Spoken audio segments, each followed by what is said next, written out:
Well, hello, folks. We're back here. We've got a new game going here. We've got the Liberty Eagles versus the Holt Indians. And we got the folks, the announcer setting up the game. Well, let's get everything up to speed here and start this out.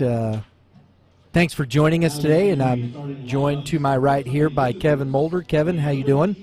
Doing great. Hopefully we can come close to matching the first game. That was a heck of a ball game, and two teams I'm excited about seeing. It should be a fun matchup. Yeah, let's get some lineups. Now, I'm not I don't know if I got some first names here. I know I got some first names for Liberty. The Holt one, I think you got some over there for me. There you go. We'll start with the Liberty Eagles. Leading off for the Liberty Eagles, playing shortstop Trevor York, who's having a good year this year, hitting .377. We've got Cole Vance is the DH for Liberty. Seth Bennis hitting in the third spot, playing first base. Peyton Braille playing second base, catching in the fourth spot. Sam Gordley playing right field in the fifth spot. Cooper Swift playing center field in the sixth spot. Aiden Cole playing left field, and Ryan Castile at third base, and rounding out Dominic Nordman playing second base for Liberty Eagles. And for the Holt Indians,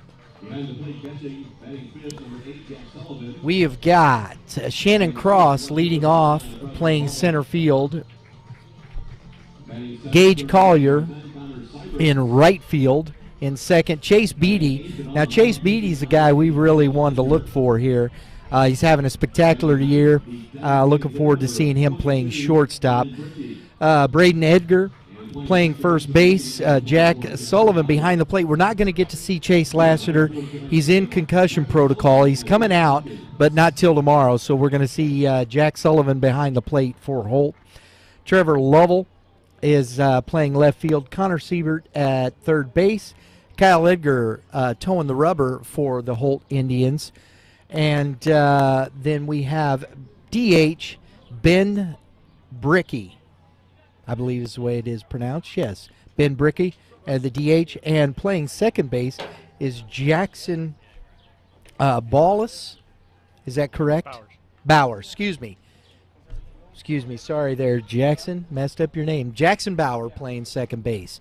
So, guys, we got our lineups. We got Liberty getting ready, and we got the warm-up pitches going here. Kyle Edgar's been somebody I've heard about. Looking forward to seeing him pitch today. See what kind of stuff he's got. Yeah, we see him on the mound right now. He's clearly got a live arm.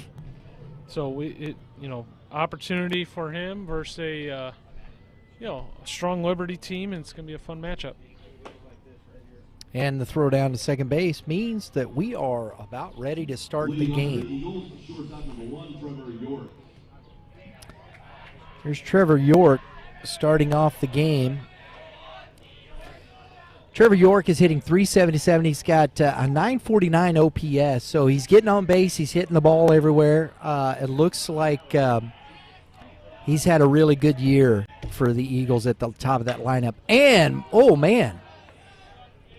Greeting it with a bang, isn't he? I like it. He's ready to go. He jumped right all over that first pitch. Wasting no time. Edgar gets a sign here, and he steps off. It'll be interesting to see because Jack Sullivan, new catcher. Ball in the dirt. Go straight to the changeup after jumped all over that first pitch fastball.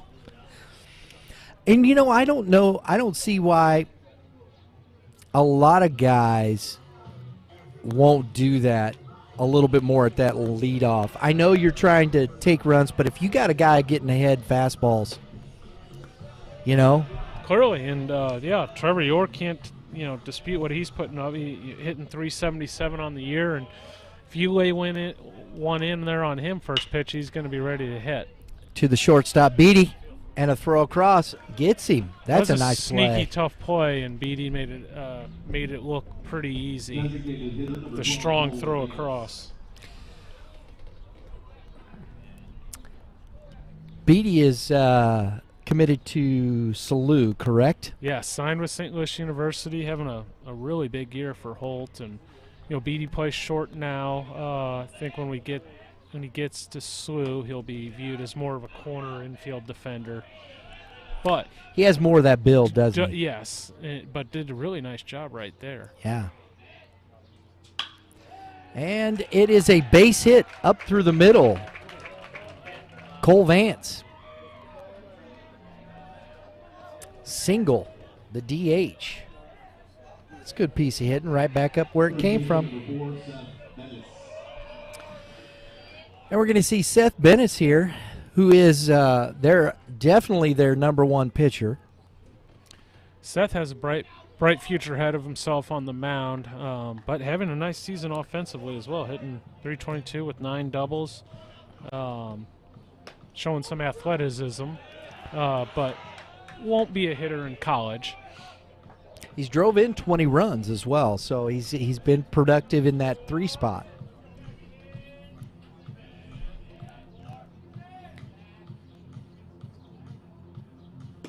Like his stance, stands in there and looks like he means business, and you can see where he could drive some balls. He's a big, strong kid. He is. And it's tough because a lot of these kids, they know after high school when they get into college, he's a pitcher. And the pitch, a little excuse me swing. A nice play by the second baseman to get him. But this is where they're going to get their at-bats. Yeah, they have fun with it, and as they should. They're high school, and most guys don't go on to hit after it. So he happens to be going on as pitcher, but it's no different than kids playing high school football or basketball that aren't going to play. Most of them don't move on. So yeah. It's a great opportunity to do both, and oftentimes the guys going on the pitch in college are a lot of times some of the best hitters on the team.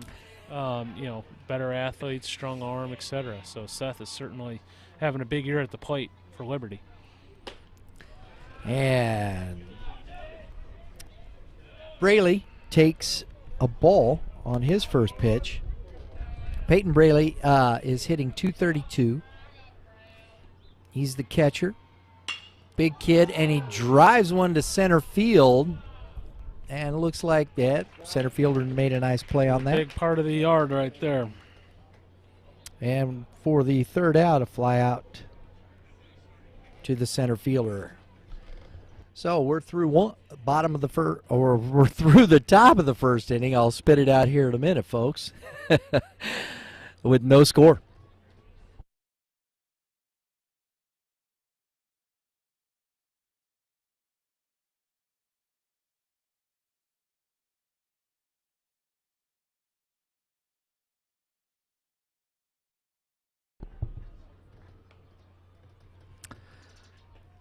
Folks, we're glad you joined with us, and we want to share with you a little bit. YBMcast is powered by Game 7 Baseball, and Game 7 Baseball is one of the premier youth tournament providers in the Midwest. Covering Missouri, Illinois, Kentucky, and Tennessee, Game 7 Baseball has a single and double A, triple A major divisions, so you can find the tournament with quality competition to challenge your team. If you're looking for local and regional events, go to game7baseball.com. Register your team and get signed up for these great events and venues today.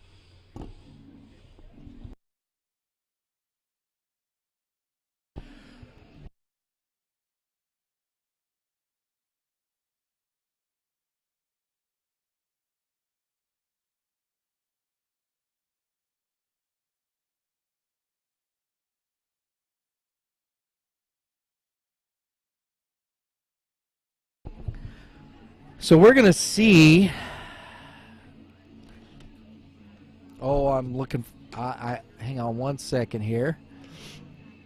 Tyler Timmerman on the mound for the Liberty Eagles. You got some inside stuff there about Mr. Timmerman? Yeah, Tyler's signed with St. Charles Community College. Lanky right-hander with a live arm. Has a mid-80s fastball, been up to 88 miles per hour. Widery type frame with a kind of a loose arm, so the ball can get on you a little bit. It's a good opportunity for him on a Friday night, kind of prove himself as, they look to solidify depth behind Seth Bennis in their rotation. We have Shannon Cross leading off for the Holt Indians. First pitch breaking ball to start off the game. Kind of saw what his teammate Trevor York did with the first pitch and said, I think I got a better idea. I didn't expect that. I really didn't. Fastball low for ball one. Hey, if it works. That's right. And it did. Dropped it in there for strike one.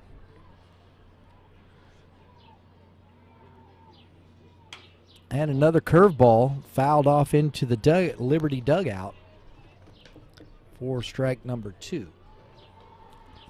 1-2 to Cross, leading off here for the Holt Indians.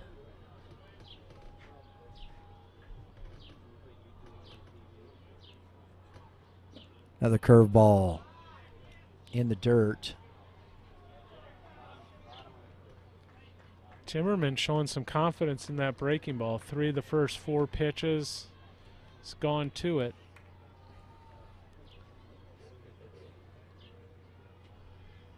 Cross is hitting .300 on the year. He's slugging's .450.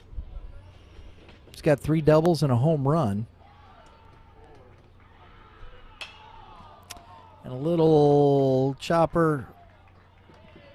Little bloop, I'm sorry. Pour that fastball in on him after showing those breaking balls. And I was in there at 87 miles per hour. So you can see Timmerman has a really good arm, and you understand why St. Charles wanted him.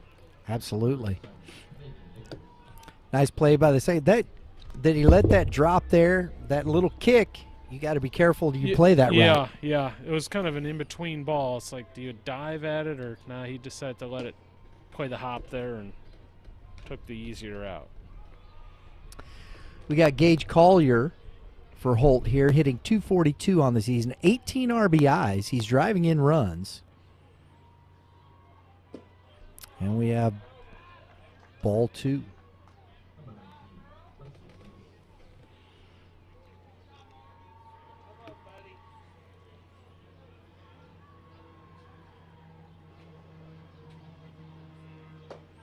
Nice curveball. He's got his curveball working early. I think he just, he has confidence in that. He's shown he can throw it for a strike, so it's kind of his crutch pitch. If he needs a strike, he can drop that breaking ball in there.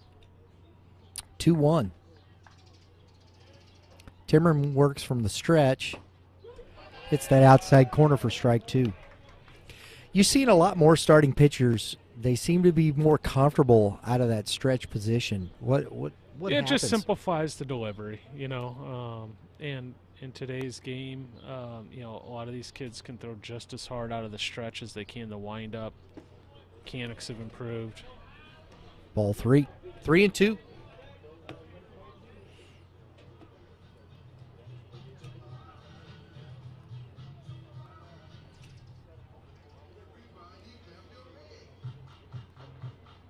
Curveball.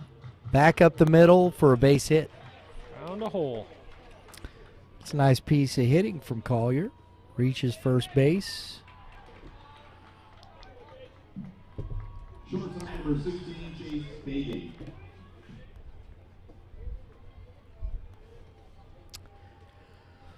So here we have the shortstop, Chase Beatty, hitting .400 with a .743 slugging. 24 RBIs, 7 doubles, triple, and 5 home runs. Takes strike 1. He's one of the big bats in the area this year, and obviously you just read off the numbers, understanding why it is viewed as one of the better bats in the area.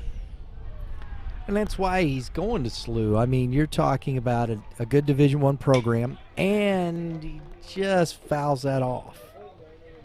That was a shot down the right field line. He hit that pretty well. Yeah. And that was off the end of the bat. Yeah. Strong kid. You can look at the base on him. Yeah. He's got a strong lower half. Lead runner, 1 out, 2 strikes. And he drives the ball over the head of Sam Gordley off the wall. And coach is waving, cross in, and it looks like we're going to get an RBI triple from Chase Beatty to start this game. That is big boy strength right there. Opposite field, hammered line drive off the middle of the outfield wall on the fly. And Lindenwood's a big yard. I mean, it's listed at 385 in the gaps. Now, he didn't hit it all the way to the 385, but probably about 370, and smoked it right off the right field wall. Because Gordley was playing deep too. Yeah, no, they were ready. They knew who he was. They were deep. That was a shot. Wow. Timmerman, curveball to Braden Edgar, misses inside. Braden Edgar's hitting .315 this season. He's got 18 RBI, 6 home runs. Takes a strike. And that's big because, you got a guy like Chase Beatty, who everyone knows. If you got a guy like Edgar hitting behind him with 6 homers, it limits your options on pitching around him. Good job, Blue. Good job, Blue. Hit by pitch. That was up in his... It was high and tight. Yeah. Not above the shoulder, but no, still up and in. It just got away from him. Yes. There was nothing intentional there, obviously. Catcher number 8, Jack Sullivan.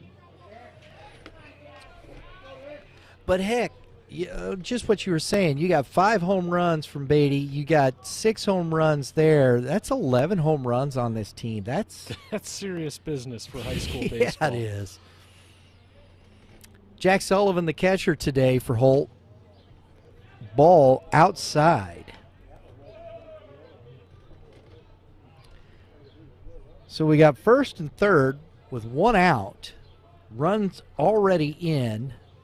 And Timmerman's in some hot water here in this first inning. He throws over, back safely.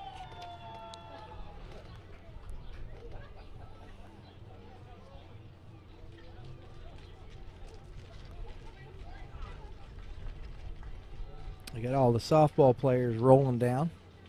Curveball. Popped him up. It's out of play. We might hear that. Thought we would. 1-1 the count.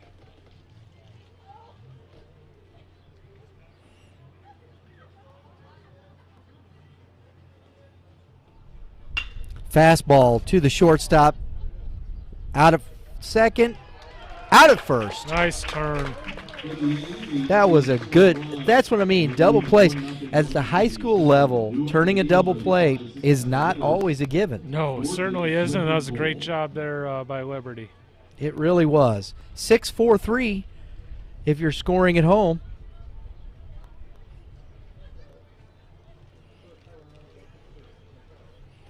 And we're through the first inning with the score 1-0 Holt.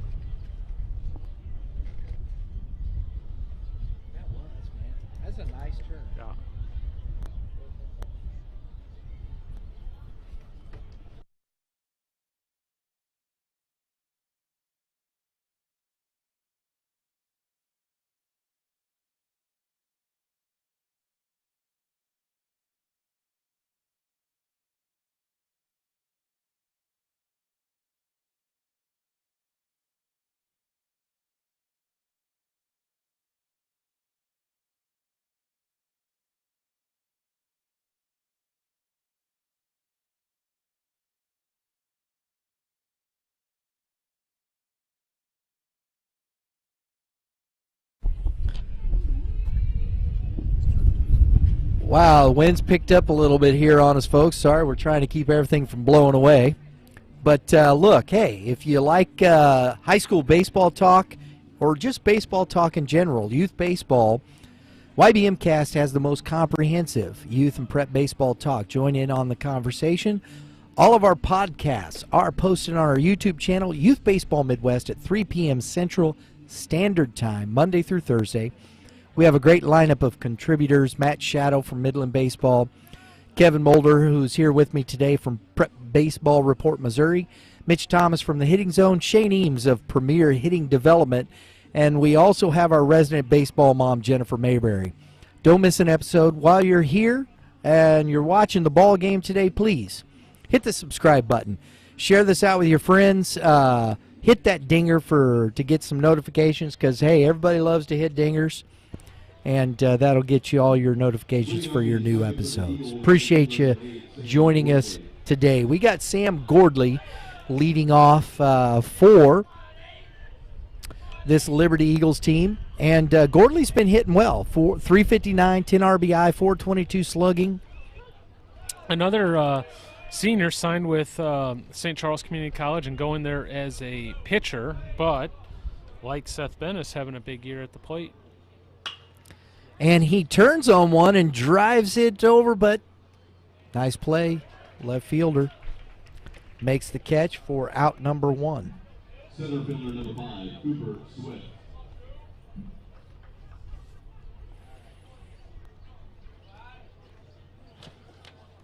Lovell playing left field there. Just slid over. I thought it got a little more of that. Yeah, wind's been shifting a little bit, and then also, you know, you kind of see the difference, or can maybe appreciate the strength of Chase Beatty. Yeah. I agree. Showing you what a Division I bat can do. You know, that's to the opposite field. When he hit that line drive off the wall, Gordley pulled it and looked to get a good amount of it, and, you know, backed up the outfielder slightly, but we got Cooper Swift here, hitting 268. good pitch, a swing and a miss for strike 3. That had a little nasty on it, didn't it? Yes, sir. Left fielder number 16, Aiden Cole. Aiden Cole comes to bat. He's playing left field today. And he grounds the ball to the second baseman, and that took that. That's that turf hop you got to be careful of. And if you're not used to playing on turf a lot, that will happen to you right there. That's a turf hop. Tough play. Third baseman, Yeah. number 6, Ryan Castile. Tough play for Bowers. All right.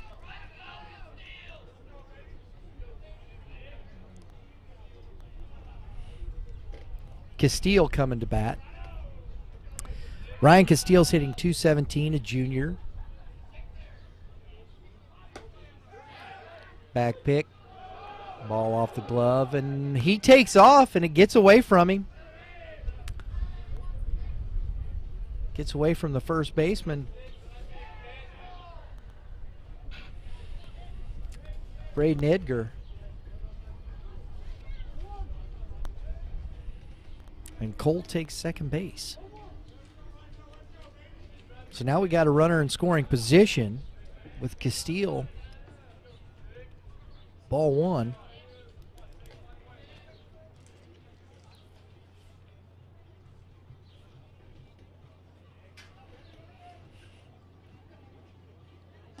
Good pitch. Edgar's got that tight breaking ball, doesn't he? Yes, he does. He had him way out front on that pitch. It's 0-2. It's 1-1.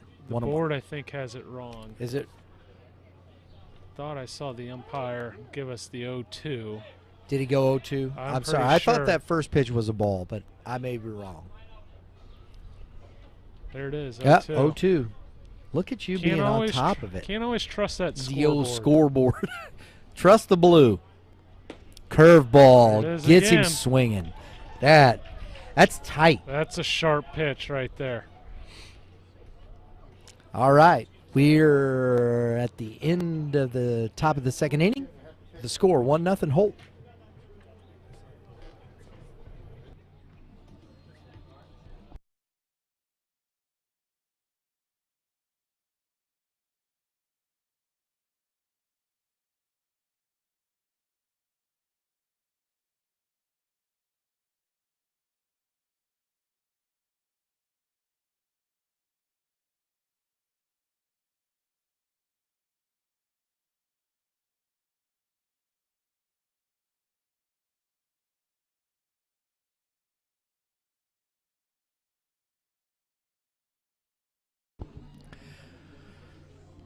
Folks, if you're looking for a training center, the Field House is for you. If you're looking for indoor cage time in St. Charles County, it's located in O'Fallon by Carshield Stadium. Rent an individual cage, book a lesson, sign up your team for multiple cages, or just come out and get on the old turf indoors. Especially on a rainy day, it's always good. The Field House also has a summer camp June 13th through the 15th for ages 5 to 13 years of age. Register your baseball or softball player today. You can find the Field House online at www.thefieldhouse.org or email at fieldhousesports@gmail.com for more information. Okay, we're going to the bottom half of the second inning. And for Trevor Lovell is leading off for the Holt Indians. Made a catch out in left field in the last inning.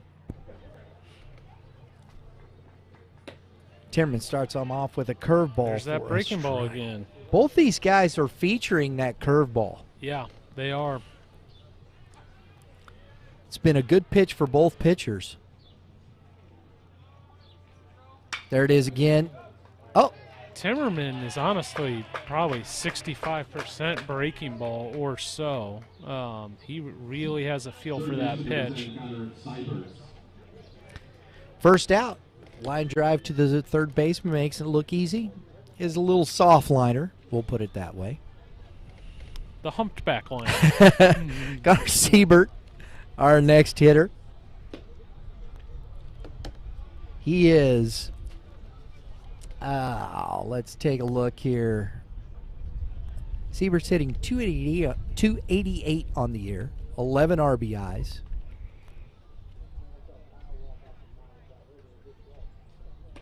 And boy, you can't, it's hard to lay off. Man. Wow. That curveball's tough. Tried to lay off, tried to stop, couldn't do it. 1-1 the count. Fastball in the dirt. Ball 2.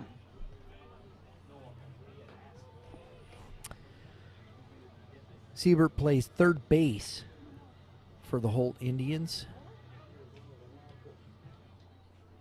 And sometimes, you know, you'd said that like Beatty plays shortstop, and the pitch, that's up and in, but features more of a corner. But sometimes in high school, you just kind of, if you don't have somebody, right? Yeah. You got to play where you're needed in high school, and oftentimes, you know, the guys moving on to the college level are often in the middle of the diamond at shortstop and center field behind the plate. And when they get to college, you know, they might move from center to left field or shortstop to second or second to third. So you see that quite a bit. Gotcha. Most of those guys in college were shortstops in high schools and center fielders and pitchers and, you know, jack of all trade guys in high school. We got the pitcher, Kyle Edgar, at the plate. Shows to bunt, takes a strike. Edgar's hitting .250 on the season, 9 RBIs.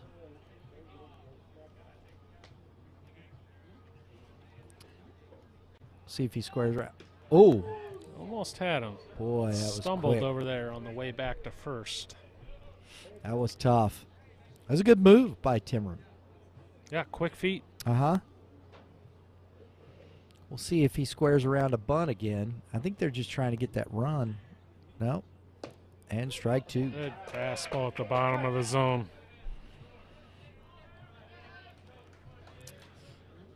Siebert is taking, he's not got a big lead. It's just a small lead at first base.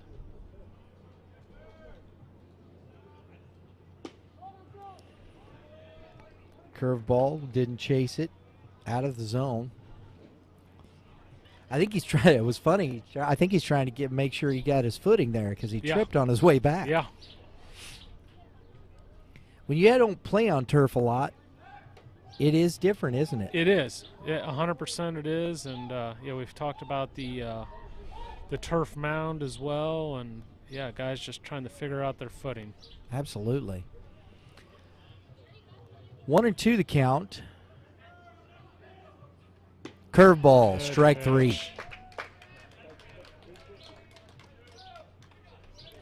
That's 2 outs in this inning. That was a good curveball. Both these guys have really good breaking pitches, man. Yeah, Edgar got a dose of his own medicine there with the put-away breaking ball. We have the designated hitter. For the second baseman. Yes, which you don't usually see that. Wentzville Holt, but the high school rule, so you don't see that really in college and obviously not in the big leagues.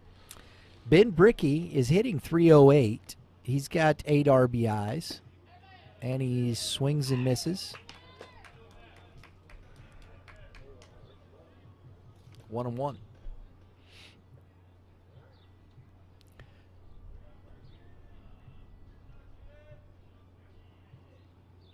Strike 2, right down the middle there. I would stick with the fastball if I'm Timmerman if you're reading the swing and the reaction to these fastballs.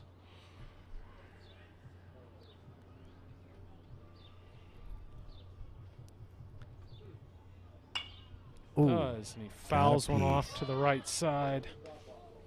That is tough when you're sitting there and you don't know in that situation. You're an 0-2. Is he going to throw me the breaking pitch? And if he does, I don't think I can catch up to the fastball.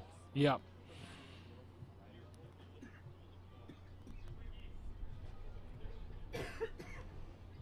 Curveball, strike 3. Wow.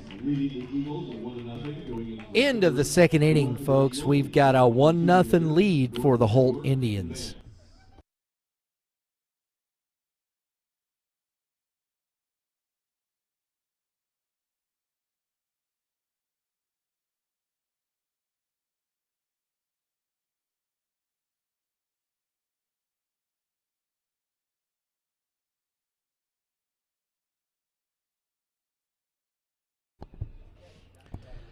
All right, folks. I got Kevin Moulder here sitting to my right, Prep Baseball Report, Director of Scouting for Missouri. He's got some events coming up, June 7th, June 15th, and June 21st. Kevin, why don't you give the folks a little preview of what you got? Yeah, June 7th, we have our Missouri Underclass games at Atkins Field in Columbia, Missouri.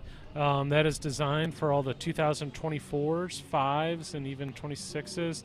And we are looking to form Team Missouri to represent Missouri at the future games, the #1 recruiting event in the country at Lake Point in Atlanta, Georgia. Great event. That'll be June 7th, and you can find more information out at prepbaseballreport.com. There you go, folks. I'm looking forward to it. We're going to try and get out to Atkins and do some streaming. That'll be fun. It's a great event, good venue, home of Columbia College. Really strong NAIA program there in Columbia, Missouri. Very nice. All right, leading off the inning, shows to bunt, foul ball.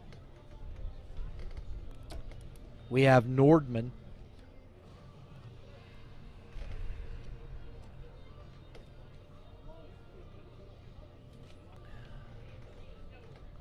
Dominic Nordman, excuse me, hitting .214, a junior. He's quickly 0-2 in the hole. Top of the third inning here, folks.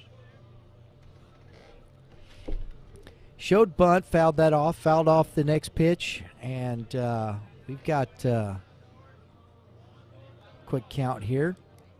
Edgar pitches, fastball, fouled off. Good fight, good spoil there. It is, isn't it?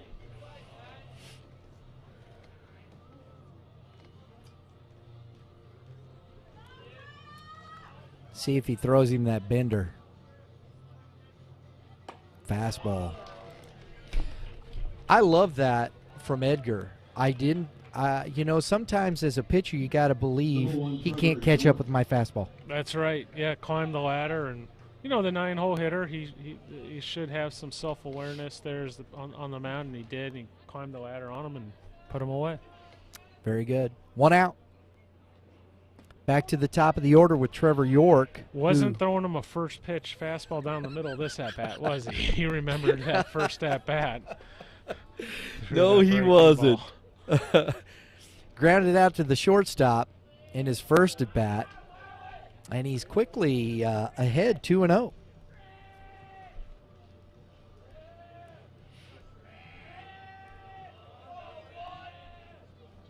Fastball. Fouled straight back. York's a smaller guy, but, man, he don't get cheated. He's up there getting good hacks. Yeah, no, he gets a good hack. Let's see if he changes the approach a little bit. 3-1. 3-1. Well, you know, 377, 9. I like the OPS because, right off the end of the bat, This got could be him. trouble. Yeah. Nice play. I saw the way that ball came off the bat. I thought there might be some English on that, and it could. Sometimes you see that ball pop out of the glove. But the first baseman, Braden Edgar, corralled it. Nice play. Cole Vance is up, DHing today. He's singled, reached second base in the first inning. Seth Bennis on deck. 2 outs. Nice first pitch breaking ball by Edgar. He's working quick too. Yeah, he's getting it and going. He's not messing around. I like the tempo here. 0-2. Swing and a miss on another curveball. He has really got that thing working today.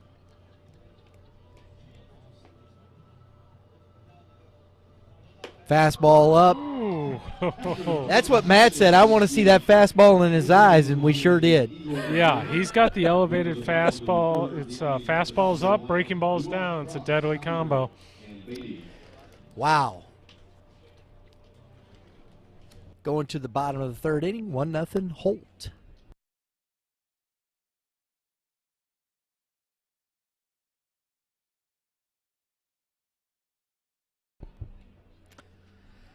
Okay, folks, so if you're looking for some more baseball to watch, the GAC Baseball Classic will be out here again tomorrow with 4 more games.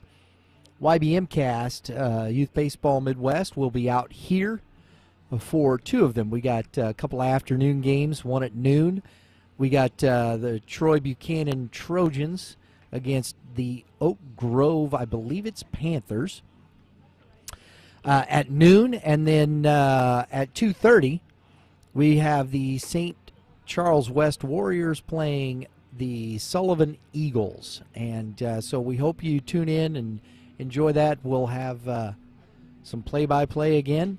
I'm gonna be rocking solo tomorrow, though. That's I don't know okay. how Vin Scully did it for so long. I mean, I'm gonna have to jump in there and see. I'm going to go home and watch some Vin Scully tonight. We all should. We all should. That's right. One of my favorite movies, For Love of the Game. The soundtrack is Vin Scully, man. Yep, that's right. What do you do? All right, Shannon Cross leads it off for Holt, bottom of the third.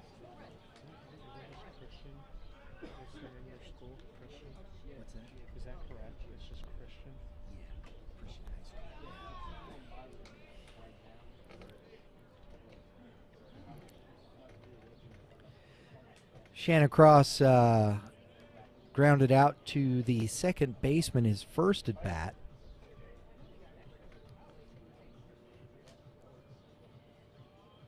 Timmerman settled down after that first inning, only giving up 1 run, and the fastball misses inside for ball 2, or outside, excuse me, for ball 2.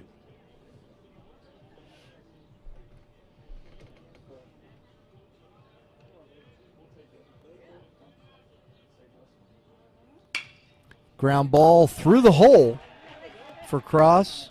Ground ball with eyes through the 6th hole there. Leadoff single. Brings up Cage Collier. He singled his first at bat. Gage kind of has an interesting stat line. He, he's only hitting 242 heading into the day, but 10 doubles and a triple. So when he hits it hard, and he's done some like damage. that. Yes. Oh my gosh, foul ball. Shot down the right field line. Just as you were saying. Yeah. He's a nice presence in the box. He, he stands in there and always good like to have he's that. Trying to hurt the ball. Yeah, always good to have that left-handed bat there too. Absolutely. He looks like a player. That's a nice piece of hitting. See, and that almost confuses me, because that is a really nice job of hitting. And I see the 242 average. He stays on the ball like that and drives one the opposite way for a beautiful piece of hitting with the line drive base hit in the left center field. That's a big-time approach right there. It really is. He didn't try to overdo it with that. But, as you know, baseball, he could be hitting the ball hard right at people, 100%. too. Yes. It's not a fair game. And I think that's right there shows you that his mental approach to the game, even though his average is down, that was a great at-bat. Yeah, absolutely. It was a big-time piece of hitting. And now you got Chase Beatty up, and we remember what he did his first at-bat with the big line drive off the right center wall. Yeah. Curveball, strike one. And you understand why he started him off with a curveball, too. This could get away from Timmerman right here if Beatty gets one of these. So this is a big at bat right here early in this game for Timmerman. Takes his time there, steps off. As we talked about earlier, it's not like you can put him anywhere. Braden Edgar has 6 homers hitting behind Beatty, so Timmerman is in a tough spot here. That's good protection. Gets a sign. Another curveball. He rolls over at third baseman, takes it there, gets the lead runner. Good decision by the third baseman. Yeah, not to throw over, right? Yeah. Number 12, Braden Edgar.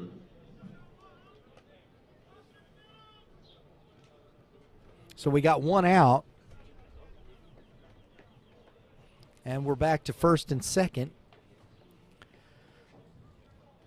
with Brendan Edgar up to bat. Now you're still in danger here. You only got one out.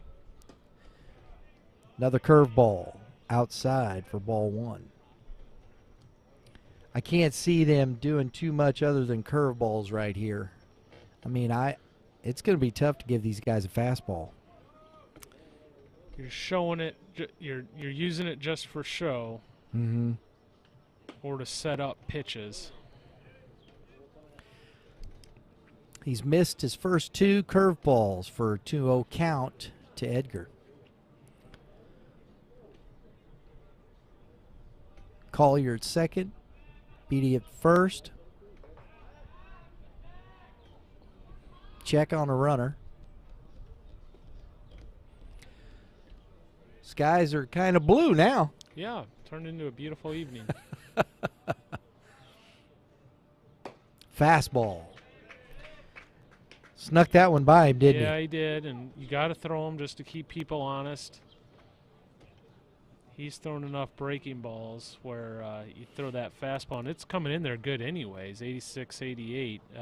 That's going to play out to 90, 91 with as many breaking balls as he's thrown. Back to the breaking ball there. For strike 2. Now you can kind of go a couple different directions because he's throwing the fastball by him. He obviously likes his breaking ball. I think he's going away again with that curveball. Just see if he can chase it out. Yep. Oh, fastball. Outer half. Good pitch. Yep. Got Edgar looking for out number 2. That was a big-time pitch. Yeah, it was. And he throws hard enough where you can't just sit on the breaking ball because you know, if you do, then he's going to put you away with the fastball like he just did. Wow. You got to be ready for the fastball, adjust breaking ball. And it, you know, can be tough because Timmerman throws fairly hard and has a pretty nice breaking ball. Jack Sullivan, the catcher, up. Grounded out to the second baseman on his first at bat. Takes ball one.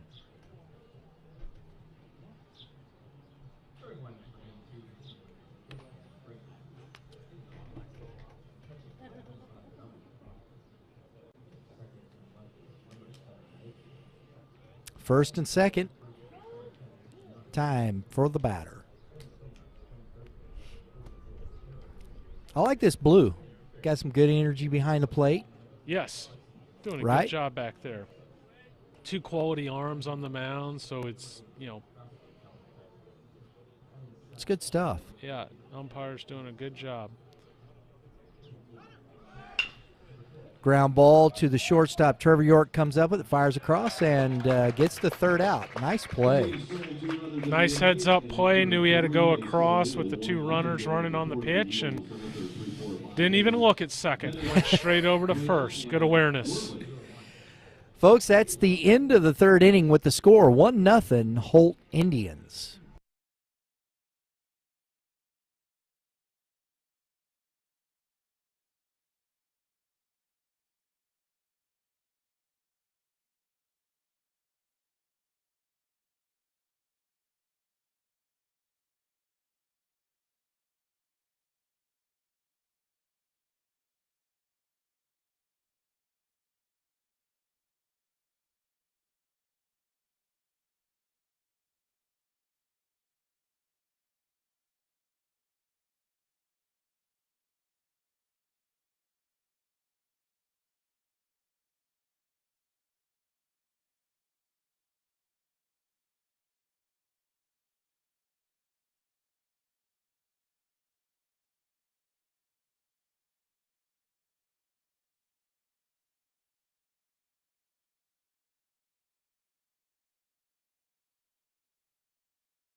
All right, folks, we're coming up here to the top of the fourth inning, and we got Seth Bennis leading off this inning, and for Liberty.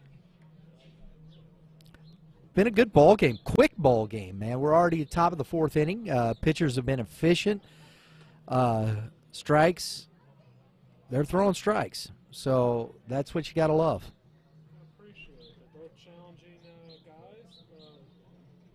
Yeah, you can appreciate that. Both guys are coming out challenging hitters. And that doesn't mean we're just throwing a fastball down the middle. Obviously, Timmerman's going with more of a style of breaking ball a lot of the time with his first pitch, but it's still challenging because he is attacking the strike zone with the breaking ball. All right, Seth Bennis grounded out to the second baseman his first at bat, so we're here. First pitch. Curveball. You fist that out there? Nope.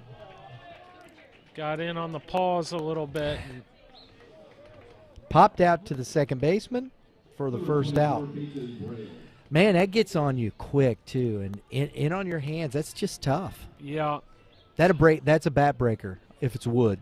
Yeah, if that's wood bat, there's a good chance that barrel's out and behind the pitcher's mound. Oh, fastball. Beatty dives, comes up throwing. Oh, and he makes the play. Great play by Edgar at first base, coming off the bag. That was a really nice play by Beatty. You know, it's one thing for him to make the diving stop, but he popped up quick and made a strong throw, slightly up the line, and Edgar did a good job coming off the base and applying the tag. But Beatty, it's a big-time play. Plenty of arm strength there. Yeah, that was, you know, when you can kind of see what I was talking about. That's an A-plus play by Beatty. A Division I shortstop probably doesn't dive for that. And that's not to take, you know, that's a heck of a play. Beatty shows good reactions, a strong arm. That play over at third base is a classic third base play. a step and a dive, and then a strong throw. Arenado, Roland, you see those guys make those type of plays, and that's kind of what body type Beatty has. He's more of a classic corner type guy, but that's a heck of a play. He's quickly ahead of Gordley, and a ground ball to the third baseman. Gobbles it up. Strong throw over to first. And it's a quick inning. Wow. Boom, boom, boom. Good defense by Holt. Heck yeah. Wow. That took Connor Siebert at third base, making a nice play. That looked real easy and smooth. I mean, when you had Beatty, that shows it's high-level defense. There you go. It's high-level defense. When we've been talking on the show, we've been talking about defense, depth of pitching. These are the types of plays that get you deep into playoff runs. Yeah, these teams have both played good defense, and Holt in particular. And they had a couple plays that inning that's impressive baseball by them, handling the baseball the way they did. So, folks, we are through 4 innings, four quick innings, and it's a 1-0 ball game. Holt.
All right, folks. We're back.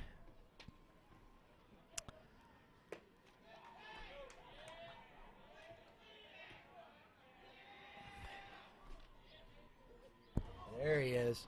Folks, I'm going to step aside here, and we have a young man that is a really solid baseball player. He's not playing today for Holt, but his name is Chase Lasseter, and I'm going to let him sit down in here and jump in with Kevin and chat at you a little bit, okay?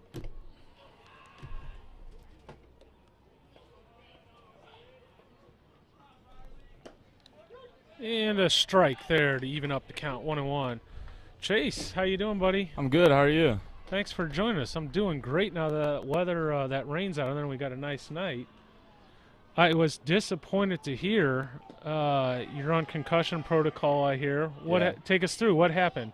Happened on the baseball field, I hope? Yeah. Okay. Play at the plate. Just baseball play.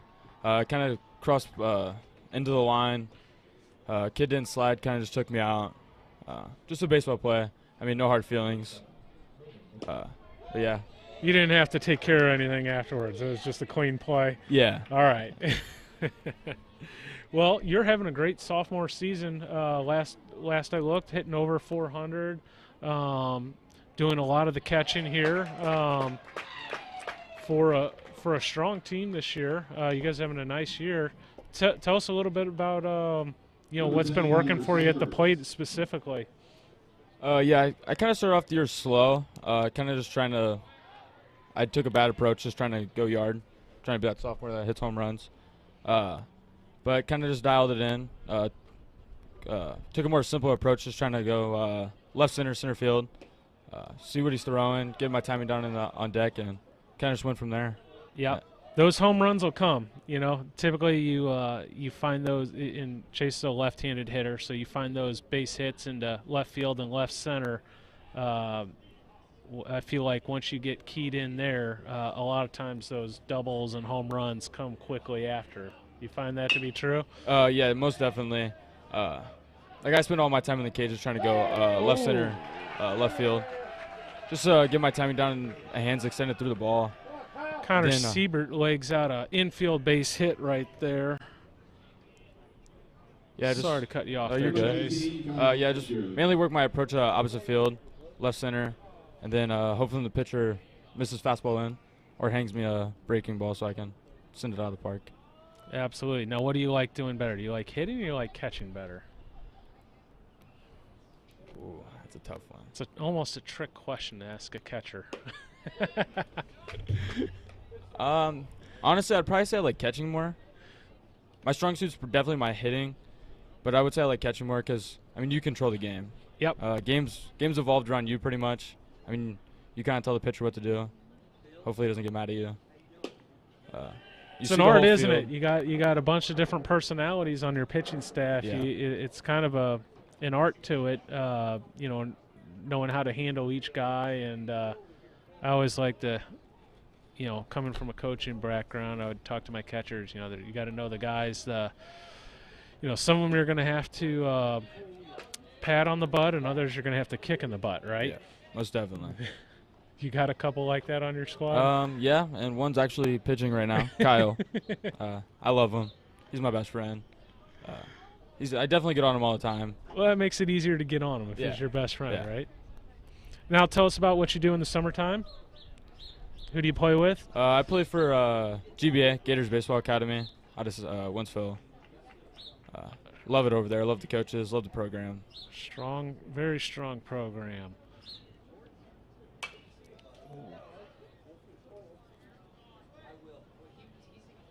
So how you been, Kevin? Traveling?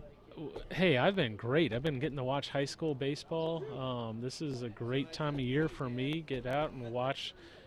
I get to watch a lot of different forms of baseball throughout the year. In the wintertime, I'm watching guys in showcase settings, and I get to learn a lot of names, see faces, and then it's fun to go out and see how they perform in game in the springtime.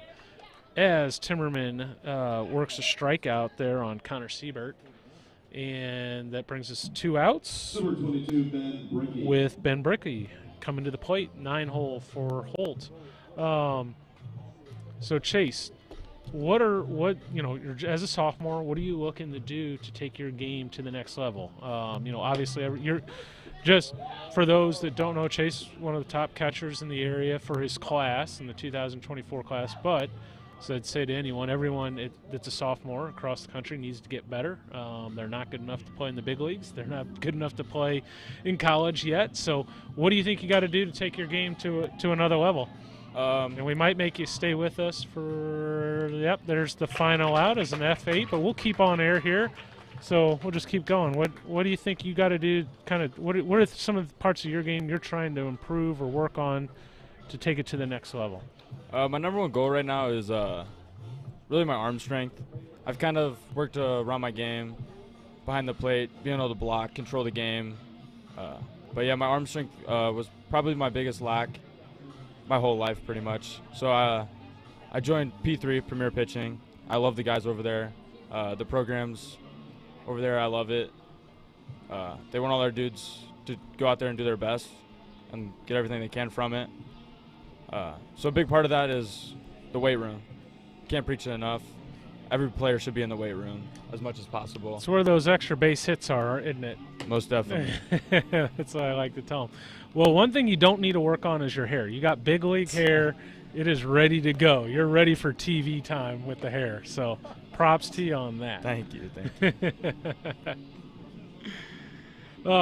Well, Chase, thank you for joining us. I know you probably want to get back into your dugout. What do you got going on today? You're just the biggest cheerleader in there, or you got to stay on our pitcher here and keep him in line while he's in the dugout? I got to keep him in line. He kind of gets in his head a little too much, but it's baseball. Do a little of both, right? Yeah. Be a cheerleader and then stay on. I mean, the past 5 days, kind of haven't been able to do anything. Headaches and all that, but today I'm kind of feeling good. Passed my impact test, so I should be back next week. I'm feeling good. My energy's back. So big cheerleader in there today for sure. Well, thank you for joining us, Chase, and look forward to seeing you back out on the field, and good luck the last couple weeks here of the season. Thank you. See you, buddy. See you.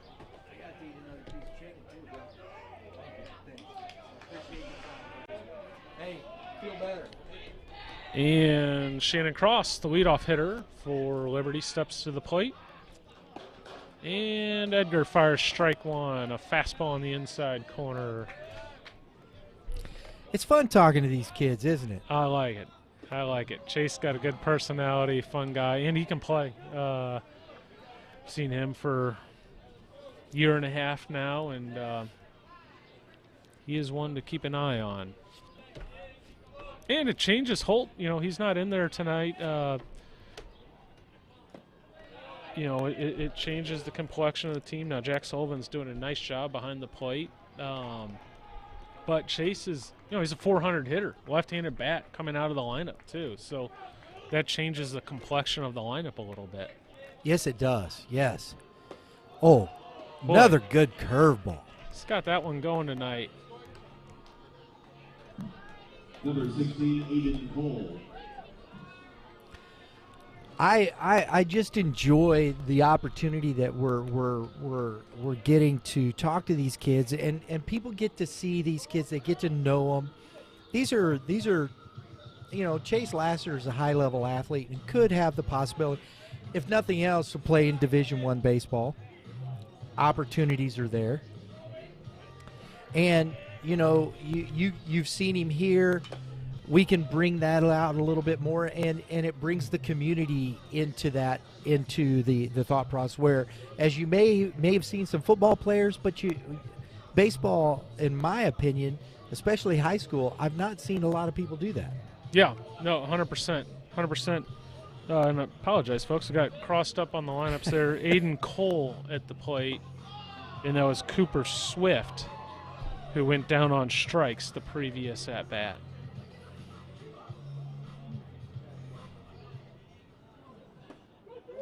Oh.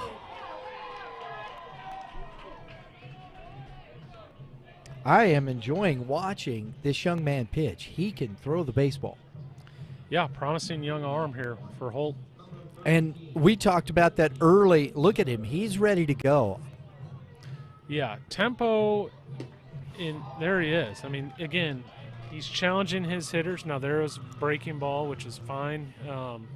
You know, you can challenge guys a lot of different ways, but he's got that glove up in front of his face, staring at the hitter, and he is, as soon as that hitter's in the box, he's ready to go. Catcher's doing a good job getting him his sign so he can pitch right away. On the bunt attempt, fouled back. And that does, you know, does your catcher understand so how credit you're Sullivan there. You know, Jack Sullivan's doing a good job. He's getting the signs in, down, quick, and there it is. Boom, boom, boom, again. Wow, Kyle Edgar strikes out the side in the top of the fifth inning in a 1-0 ball game. This is a pitcher's duel, folks, and let's see what Timmerman. I'm looking forward to seeing Tim. He's been equal to the task so far, giving up the one run. We're going to the bottom of the fifth inning with Holt leading 1-0.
I think it's cross. All right, folks. We appreciate you being with us here today. We hope you're enjoying the broadcast. If you are, please, take a minute, throw in a comment, tell us what you think. We appreciate it. We got number 5 Shannon Cross leading off the bottom, of the fifth inning for the Holt Indians. Cross he's had 2 at bats, a single and a ground out. He's 1 for 2.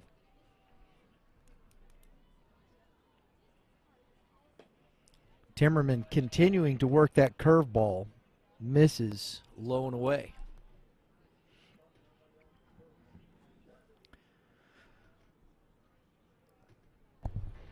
Cross has been good this year. His .462 on-base percentage, .450 slugging, very consistent. Takes a strike.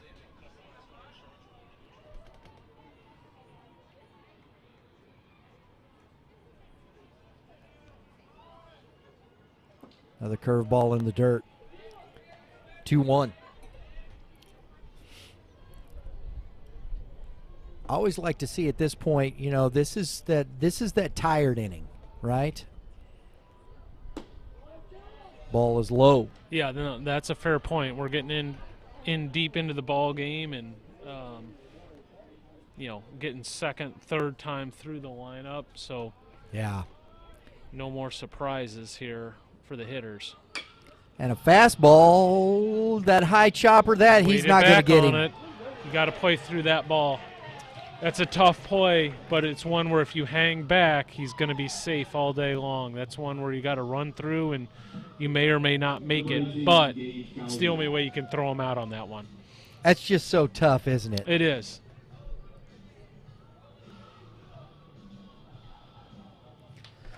And that's that turf bounce, but you'll see some of those on dirt too. He just beat that off the ground, and there it is.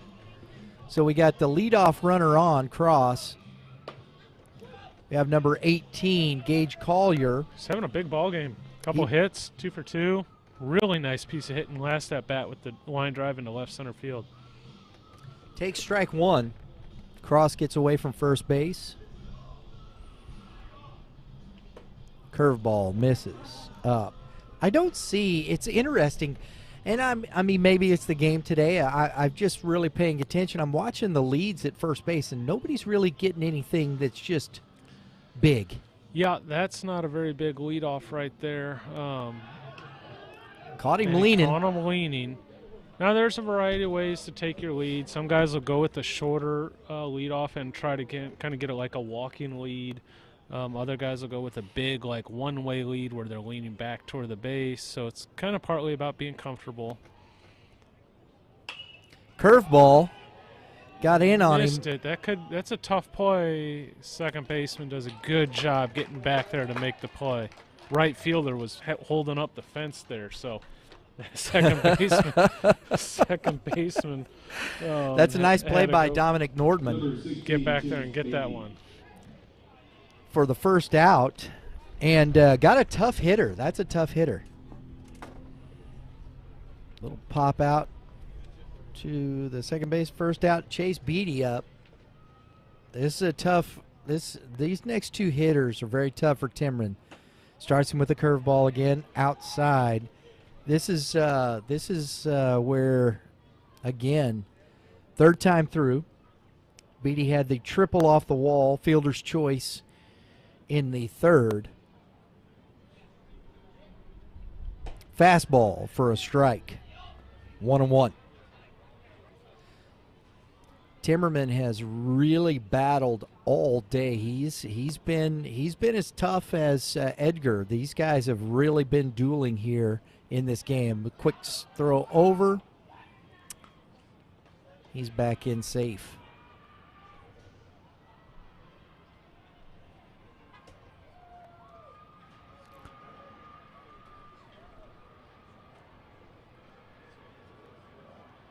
Curveball. He went down and got it, and fair ball. That's going to get crossed to third base, and Beatty is in to second with another stand-up double. Wow, great piece of hitting. Just reaching for that and able to drop it into left field there off the line.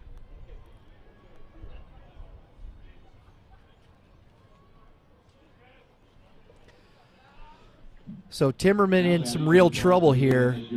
Brandon Eggert coming up. Second and third, one out. This is a big at bat here for Timmerman.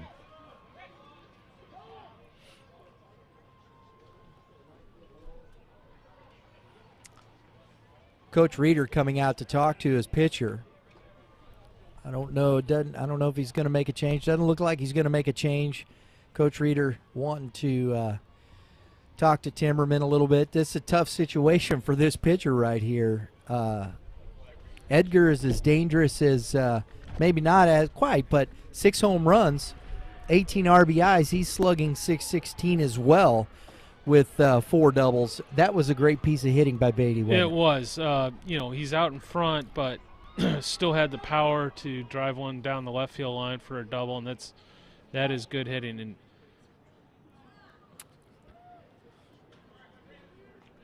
wouldn't be a terrible idea with the open base here. Just to put him on? To put him on, set up the double play, and obviously Edgar's having a big year. Doesn't look like that's where they're going. They got the infield in, especially on the right side, and we got strike 1.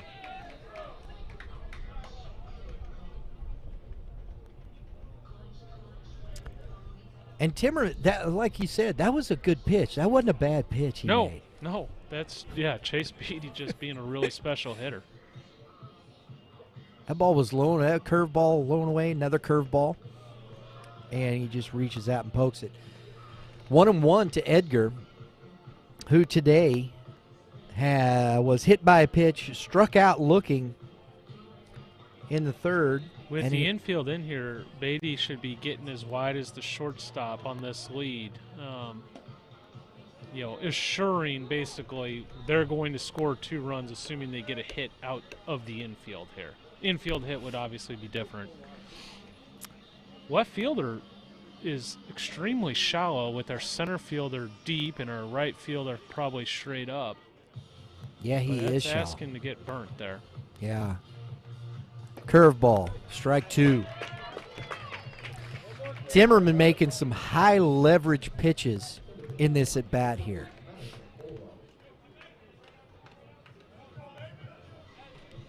He needs one more of them. Yes, he does. He wants to get out of this with as least amount of damage as possible. Curveball away. Good pitch. And if you're Timmerman here, you're making your pitch. It's full count, but you don't have to give in. And so you might throw your best breaking ball or an elevated fastball and give Edgar the opportunity to chase one outside the zone here. 3-2 count. Fastball. Trevor York comes up throwing home. And he's safe at home. Good call by the umpire. That's a nice play by York. The throw was just up the first baseline ever so slightly, and it allowed the Holt runner to be able to slide in there safely. We got the catcher, Jack Sullivan, up 1 out. Another run in, 2-0 Holt, first and third. That's if he throws that on the third base side of the plate, I think he's out. Yeah, I would agree. He was out. If it was thrown on the other side, yeah. Because that took the catcher away, and it still was a close call. We got ball 1.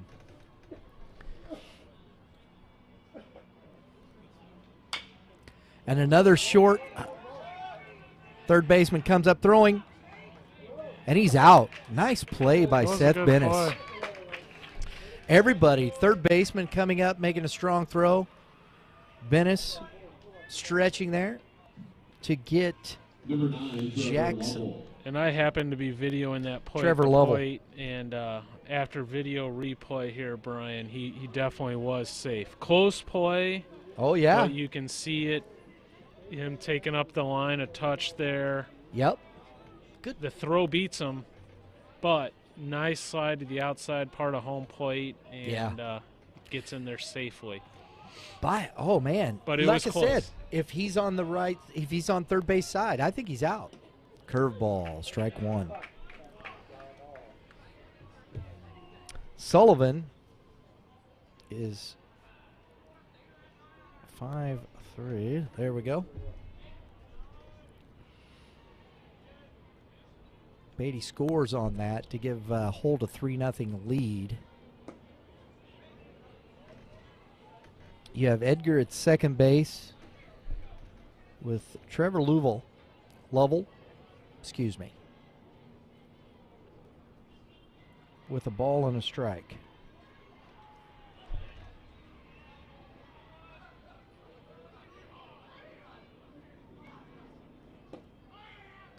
Curveball misses in.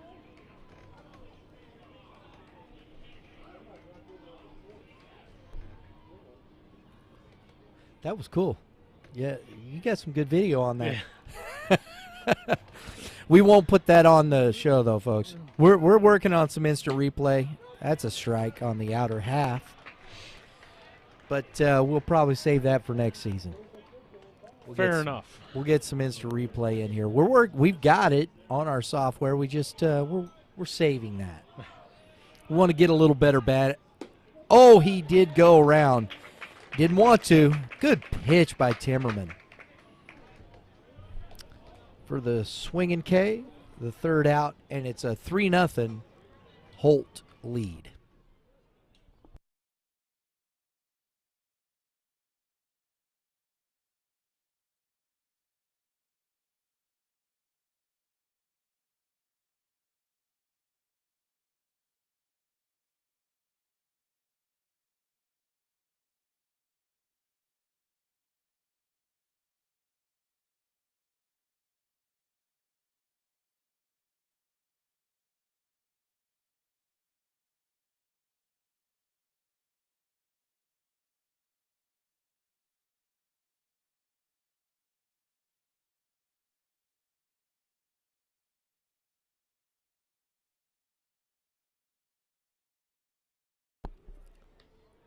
Folks, we're out here at Lindenwood University for our GAC Baseball Classic with tonight's game, Liberty Eagles versus Holt Indians. And I want you to remember, YBMcast is powered by Game 7 Baseball.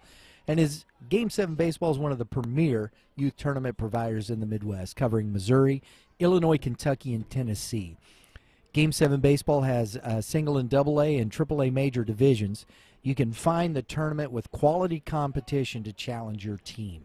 If you're looking for local and or regional events, go to game7baseball.com. Register your team and get signed up for these great events and venues today. All right, we're moving to the top of the 6th inning already. My goodness. Top of the 6th inning, leading off is Dominic Nordman, the second baseman for Liberty. This one's rolling right along, isn't it? My goodness. I did not think I thought we was going to be here a little while. But these pitchers have done a fantastic job. And a bunt. That's a foul That's a fair ball. It double hit. It hit the. Well, the base umpire should be charging in here saying foul ball. It's a foul, yeah. And he's got to. He's not out. That double hit him while he was in the box. That's a foul ball.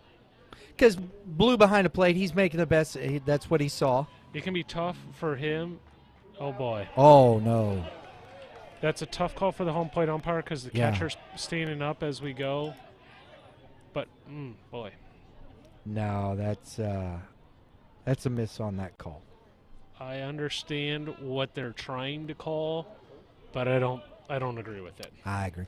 I don't know, blue They're down saying there. it hit him out of the box, but that bounced right back up and hit him. And I thought it hit his bat again. Honestly. That's what I thought, what I heard. I agree. I did. I think he. And you heard it, so that can be the giveaway. But Edgar, man, he's already thrown 2 pitches in this at bat. He is just cruising. But be nice to your high school umpires. They do a great job, and I've seen it on social media a couple times where games being canceled because of lack of umpires. So credit to the umpires. Hey, you know what? We're just saying what we saw. That doesn't mean everybody, that's their call. You move on, right? That's right. And soft liner to Beatty, and Trevor York is out for the second out of the top of the 6th inning.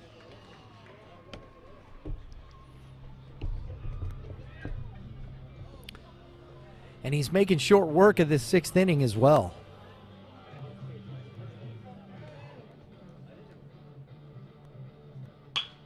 Ground ball is going to get through up the middle for Cole Vance. Big 2-out base hit. Let's try to start a rally. Now batting number 4, Seth Bennis.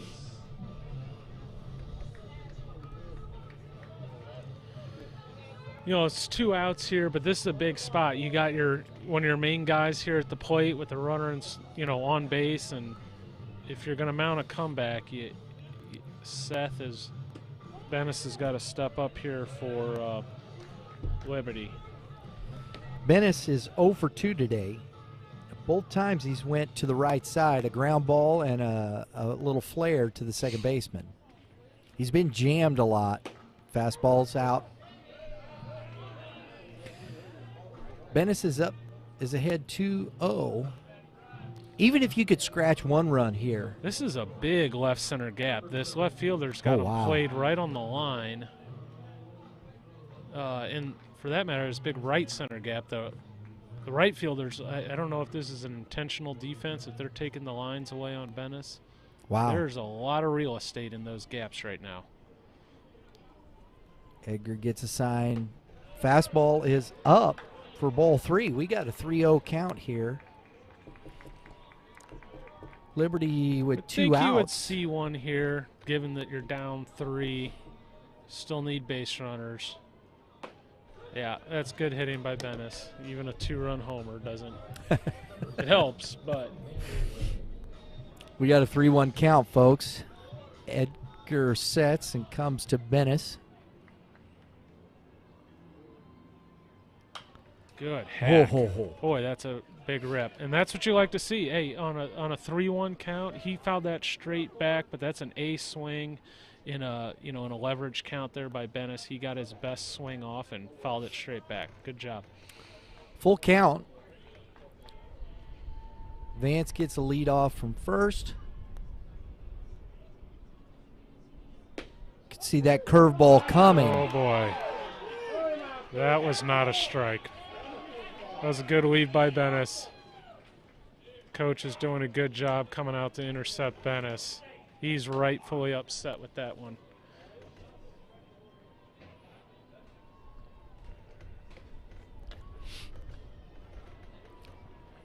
It's a tough pitch.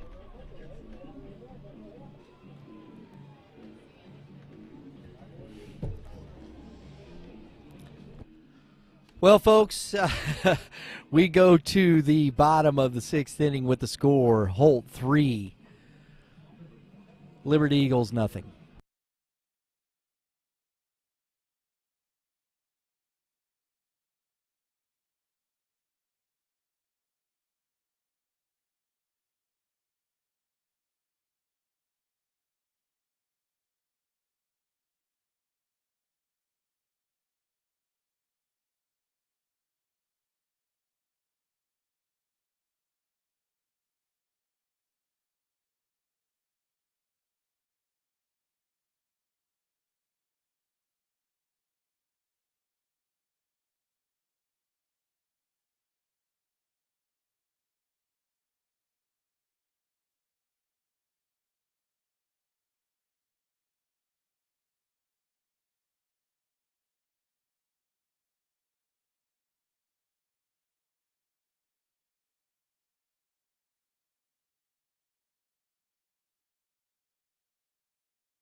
We have a new pitcher on the mound for the Liberty Eagles.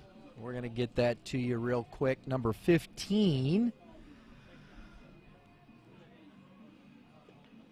And hang on just a second. I'm sorry, folks. Number 15 is Mason Main, Jr.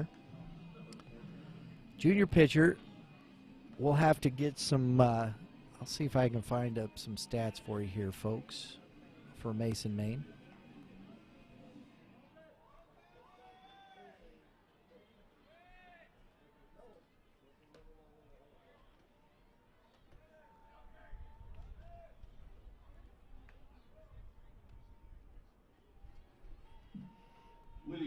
On the 6 for the Indians, number 10, Connor Seiberts. Mason Main has pitched in 7 games. He's got a 3 ERA, 3.0 ERA. And he deals a strike to Connor Siebert. Leading off the inning. A big spot for Mason. You got to come in here and get a 0 and give your ball club a chance. 3-0. You can get 3 in an inning, and not saying you can't get 4 or 5, but that changes the ball game. Right. And he's done a pretty good job. I mean, pitching in 7 games, 9 innings, giving up 5 runs, only 4 earned, 7 hits. That's not bad. No, it is not. Catcher out to get on the same page with the signs, I would assume. Don't cross me up. I like out here in the evening like this, you know, with the ball, this setting. It's fun calling a game here like this. It's a pretty setting. Yeah. Pretty setting on a pretty night. And I wouldn't have thought I would have been saying that an hour and a half or 2 hours ago. No. Mason quickly 0-2 to Siebert.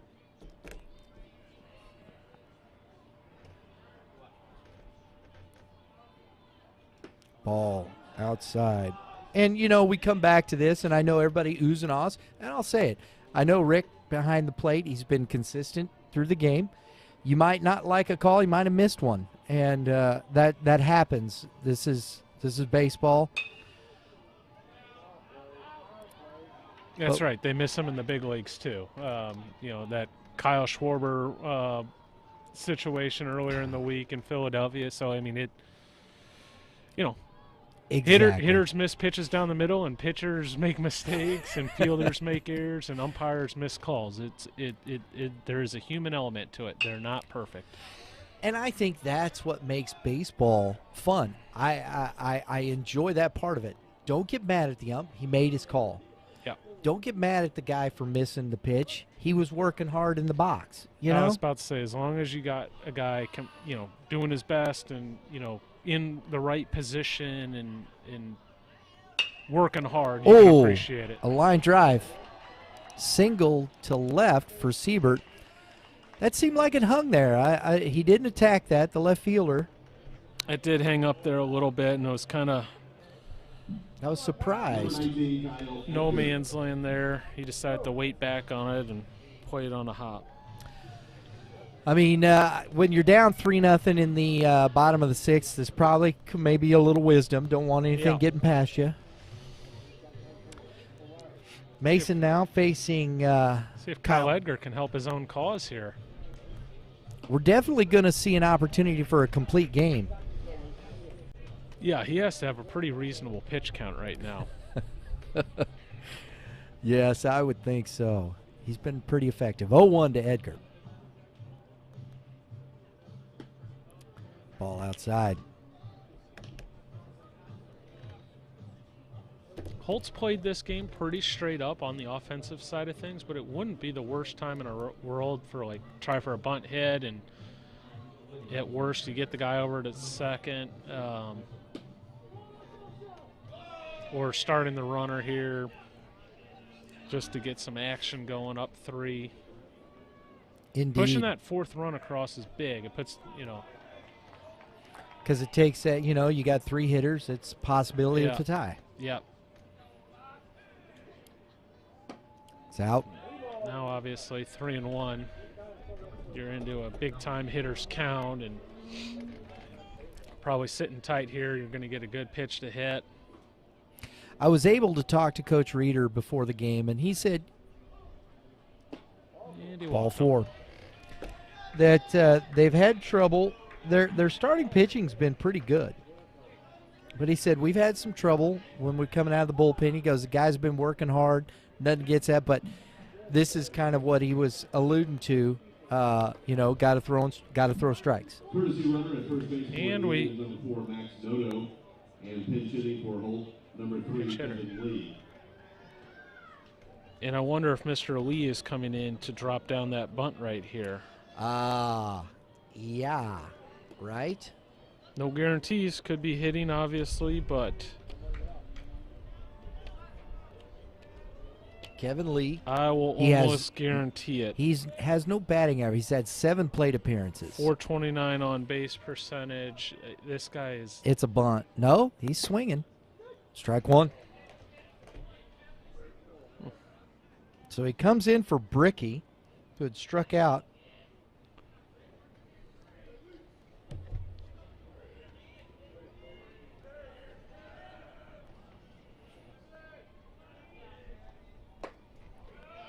Just outside.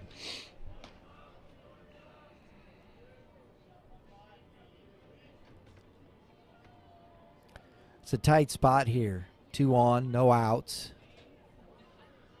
You still think he might show a bunt here?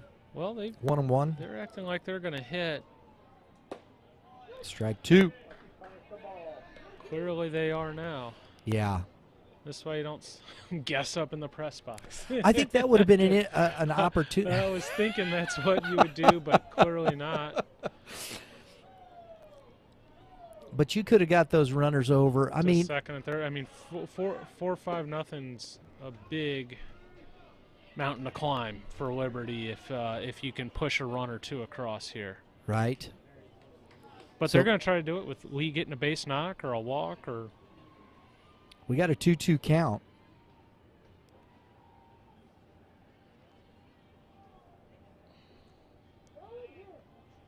We got time by Lee.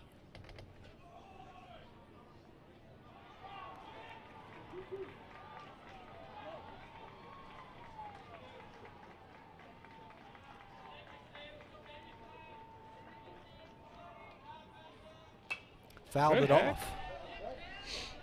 That was a good pitch. Yeah, good pitch, good swing, good ball all around.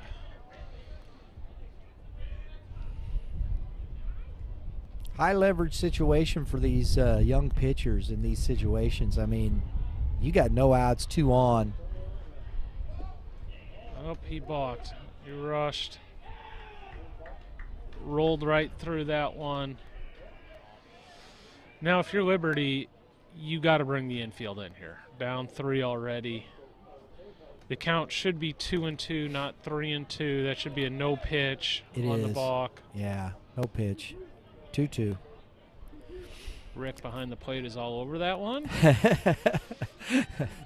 Guys in the box just got a little antsy. Oh, Fouled straight back. Catcher took a shot in the Yes, mask he did. there. Everyone looks to be all right.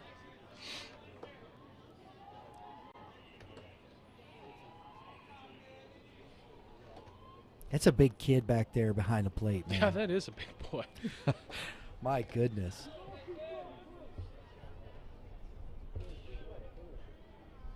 Peyton Braille. That's out. Big, He's worked a strong full. kid. It's a good AB by Lee here. Yes, it is, and he has a 429 on base percentage. He hasn't picked up a hit on the year. It made me think that's why the bunt was in play. It seems like he could probably handle the bat a little bit, short game wise. Fouled off another one. Battles another one. There you go. This is Keep spraying those foul balls until the pitcher throws a ball. that's the strategy. hey, get on. I'm joking. I know Lee's trying to spray one through the infield here. Curveball, strike 3.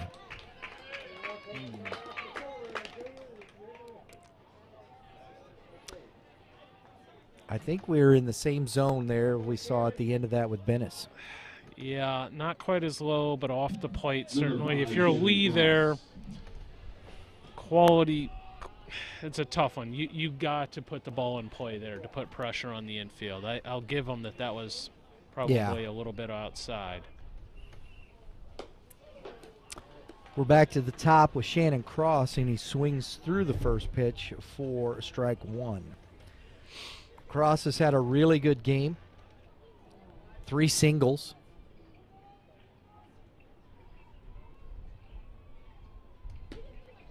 That's way outside.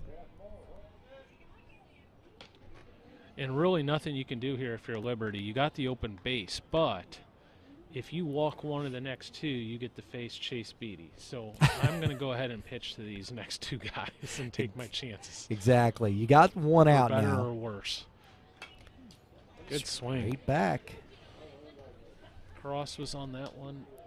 I'll give Mason this. Chase Lasseter with good hustle on the foul ball. Helping his team out, helping everyone out. I like what I've seen from Mason here. He's been very, he's still aggressive. He isn't backing away from these guys. I mean, this is a tough situation. We talk about high leverage pitching, and this is a big inning. He's got to make a quality pitch here. That's off. Why not? Try a little further out with the breaking ball. Never He had know. one to do it with. Exactly. 2-2. Shannon Cross. Dangerous leadoff hitter. Yes, he is. Curveball. Good job by Cross. That was kind of the same pitch that Lee struck out on there, and Cross made the adjustment, recognized that, was going to have a tough time putting that in play, but fouled one off to live and try to get a mistake here. And Kevin, as a coach, that's what you got to tell your players. Hey, if it's out there, you got to spoil that pitch, right? Absolutely. With one out, you cannot go back to the dugout on a strikeout looking. You can strike out. You can live with something. Like, no one's perfect, but you cannot strike out looking here. You got to put the pressure on them, even if it's a ground out to one of these infielders. In fact, if I'm Holt, I'm running on contact here with runners at first and third. Because if they throw us out at the plate, we'll still have a runner at third, put the pressure on them, make a play. We got a 3-0 lead already. That would be my thought process. So we're 3-2 here, folks. This is a big pitch. Maine gets a sign, and it's outside for a walk. Cross with a good AB here. Now you're asking for trouble. You got the lefty coming up, and Gage Collier with Beatty and Edgar right behind him. Yeah, and I'll tell you what, Collier he has looked impressive tonight. He's stood in there and had some good at-bats. And so we're getting a pitching change here, folks, for number 25. Ethan Weiler is coming in to pitch for Liberty.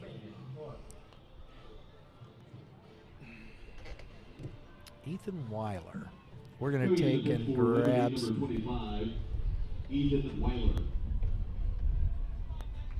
We'll see what we got here for Mr. Weiler.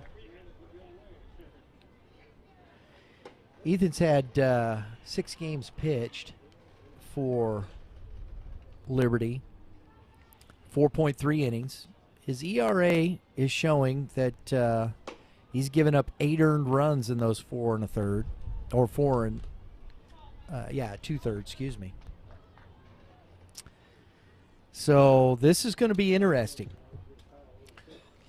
Big opportunity for him. Yeah, and I think that's what, your coach over here, you still have a couple conference games left. He's putting this young man in the game here to see what can you do. That's right, putting him right in the fire. And it's a great opportunity if you're a Weiler and you got the big boys up and bases loaded. Your team needs you to bail you out of a tough spot. And you know what? If you're Weiler, there is pressure, but you think of it this way: the bases are loaded, these guys are up. You're just going to attack hitters, and whatever happens. You're going to make your pitches, but you got to go right at them. There's no room to mess around. You can't nowhere to put these guys. No one's going to hold it against you if they gets a hit. So you just want, as a coach or as the pitcher, you just want to go out and challenge and make them beat you. All right, here we go. Collier steps in, and the pitch, ball. Back in the middle, first baseman and corners are even with the bag here. It's a big kid. He's 6'2", 225, junior. Good swing. And those corner guys, they're going to go where the ball takes them. So if the first baseman gets led towards second, he'll start the double play that way. If it's one right at him, he'll probably come home first, and third base, kind of same thing. Right at him, he might come home. If it takes him towards second, we'll start the double play that way. Here's the pitch. The pitcher should be, if communicated, I don't know what they'll do. Like a firm one, they might go turn it 1-6-3 the old-fashioned way, or they might have it on where they're going straight to home and trying to turn the 1-2-3 double play. Weiler deals.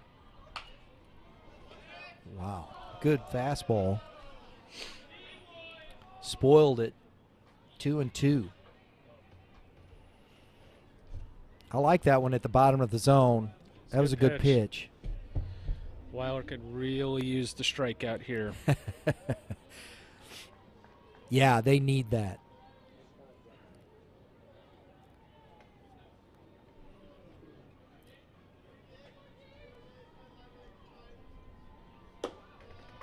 Fastball up. And we haven't seen any off speed up to this point. It's been all fastballs, so he's in here just bringing gas. Yeah, you wouldn't expect that to change here either.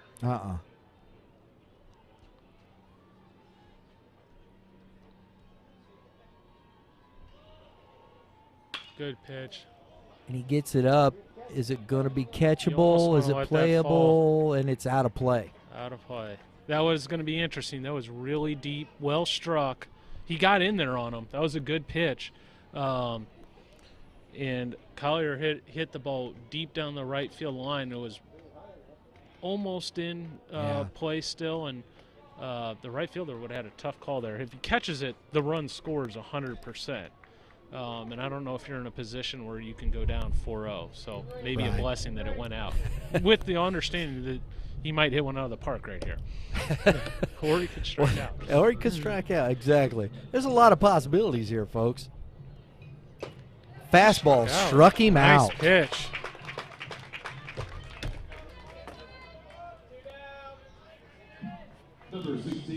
All right, here we go, folks. Here's this is one of the big at-bats in this game here. Chase Beatty. Weiler. Fastball. Big-time bat. Ball one.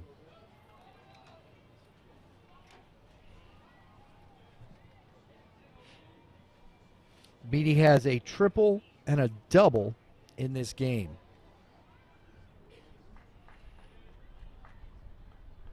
And a fastball smashed foul. He jumped all over that fastball. Just got out in front of it a little bit. We got a 1-1 count.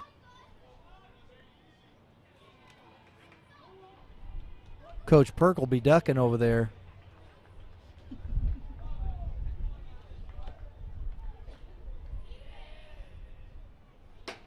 Fastball away, strike two.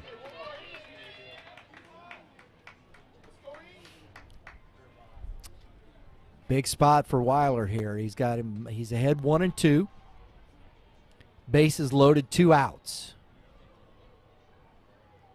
Fastball up, didn't chase. 2-2. It's a good pitch by the big right-hander. Now we'll see who can out-duel who. This is a good opportunity for both players. Strike three called, and Weiler pitches out of the jam. We go to the top of the 7th inning with the score: Holt 3, Liberty 0.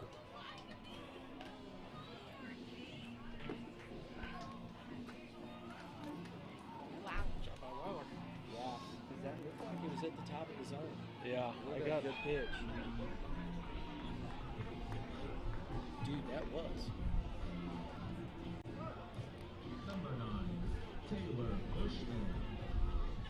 Oh, yeah, that's strike three. Strike three.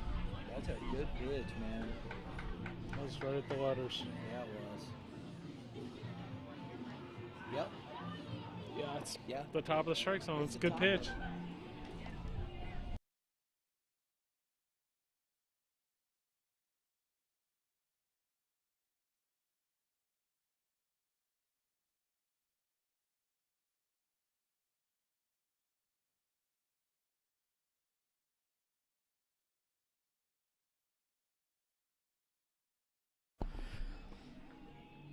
All right, folks, we're back here going to Liberty's last opportunity.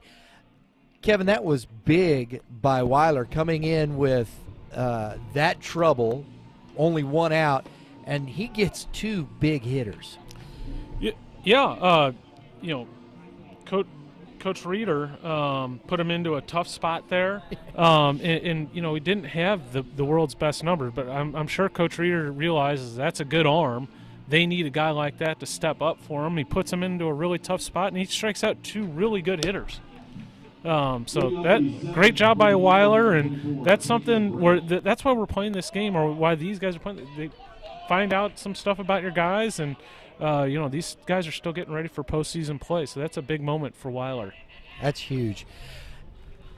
Edgar going for the complete game shutout here. Starts off the inning with a ball to Braille.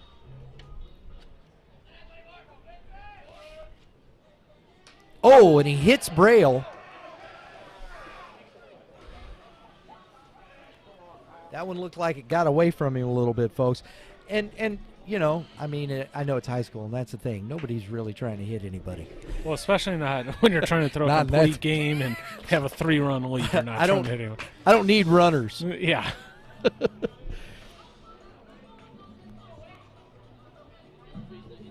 Batting number 8, Sam Gordley. Good spot for Gordley here. He's got some good numbers. This is a good spot for him. Runner on. Let's see what he can do. Put a little pressure on Edgar. That ball is up. I don't know if Coach has anybody going in the bullpen yet.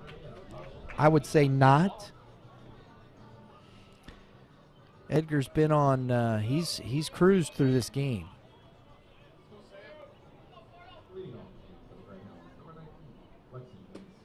Good pitch. Strike one. Gordley hacking after a hit by pitch and a ball one. He was ready to go right there. Yes, he was.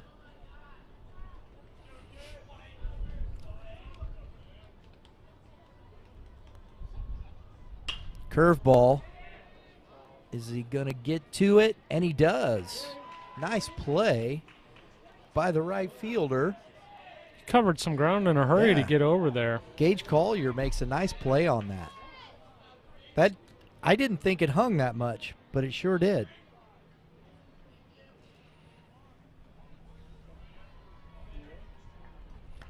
So Edgar gets a needed out after that hit by pitch.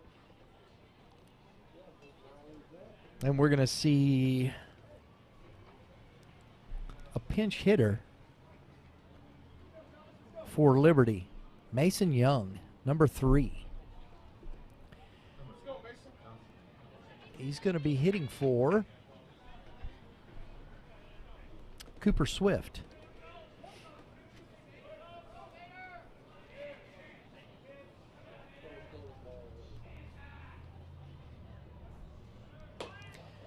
On the bunt.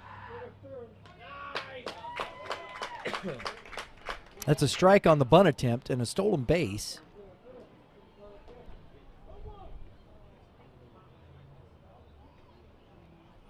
So they got a runner in scoring position. Let's see if they can push one across here. I'm sure Coach is thinking, let's not get shut out. Yeah, and you know what? There's no throw there. That's one where you got to be really careful, though. You don't want to give away one of your outs when that run doesn't mean a whole lot to you other than not getting shut out. Right. And I know they're playing to win, don't get me wrong, but, I mean, even if you can push one across, it's always a positive. You're trying to get some momentum going. And especially No, when you absolutely want to score, obviously. You get one more runner on here, though, and you got the tie and run to the plate. There you go. 2 strikes. Curveball and a base hit. He's holding him. Yep. Yep. Guys. That throw needs to go into second base if you're the Holt outfield. That runner at third doesn't matter at all, and you want to keep that double play in order. They threw it right to the middle. There was a few. Connor Siebert knocked that down and took care of that. Nice piece of hitting there by Young. So now we got something working here. First and third, 1 out. And if you're the Holt defense here, your priority is to keep the batter off of second base. Another base hit. He lines one into center field. Scores the first Liberty run, number 18. And honestly, I'm going to tell you right now, I do not see number 18 on the roster at all from Coach. So I think this is a young man that's probably been brought up from the JV squad because his number is not on the card here, from what Coach gave me earlier in the day. Number 6, Ryan Castile. So there you go. I'm not quite sure who number 18 is, folks, but we got a pinch runner for him. And now we have, because he pinch hit for Aiden Cole, number 16. Or was that Aiden Cole? That looked like number 18. Or was that Aiden Cole? That was Aiden Cole. I'm sorry. My fault, folks. My fault. It was Aiden Cole who singled. Curveball for a strike to Castile. And Holt is sending someone down to the bullpen now to stretch out, but appears to be in no particular hurry either. So it appears to be Edgar's game right now. Exactly. Ryan Castile at the plate, trying to extend the inning. Another ground ball to the first baseman, out at first, and he throws it into, and he's going to score on that errant throw. And we got a 3-2 ball game, folks, with the runner advancing from second base to third base.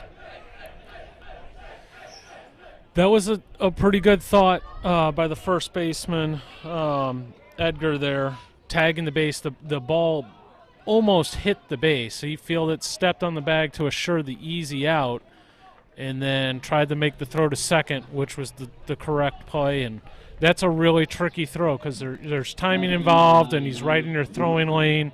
Ball deflects and gets away from the infielders there, and ends up scoring an extra run. And now the game tying run sits at third base, and it's getting interesting. Yeah, real interesting. We got number 9, Dominic Nordman, the second baseman, taking strike 1. There's 2 outs, folks.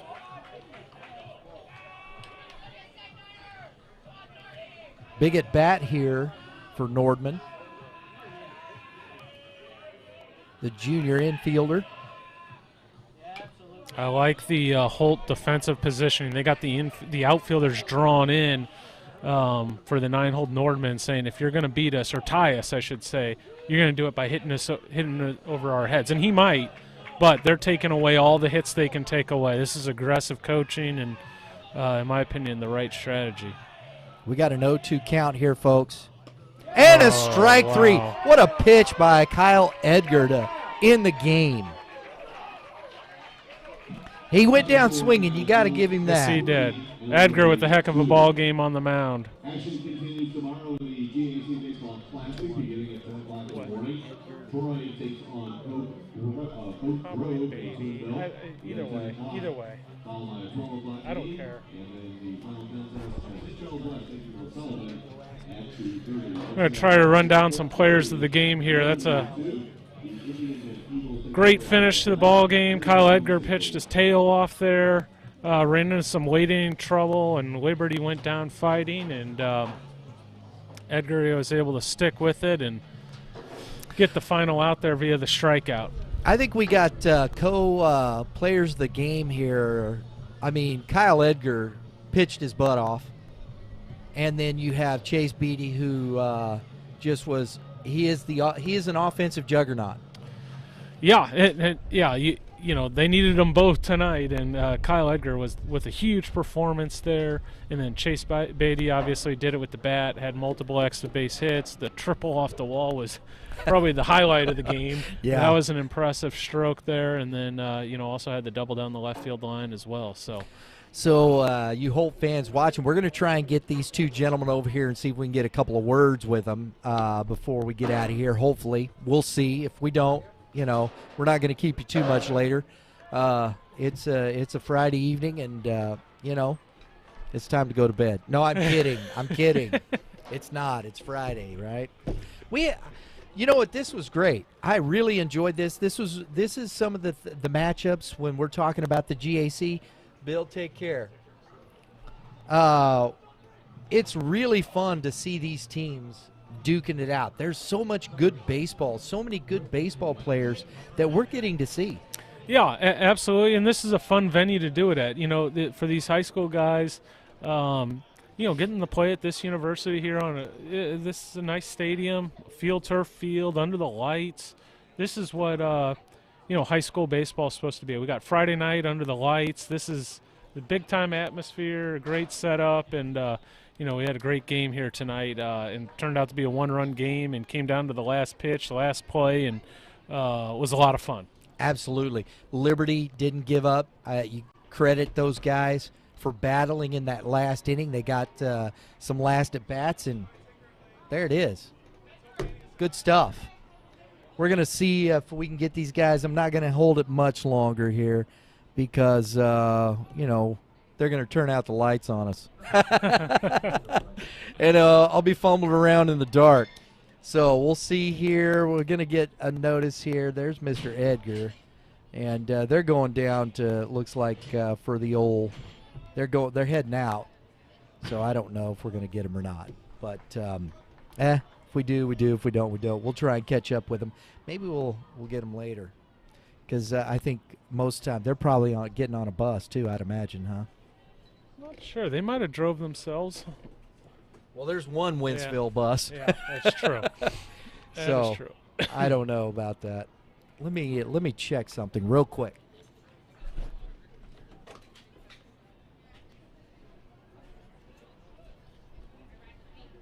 They're not going to turn the lights out on us. No, you're good.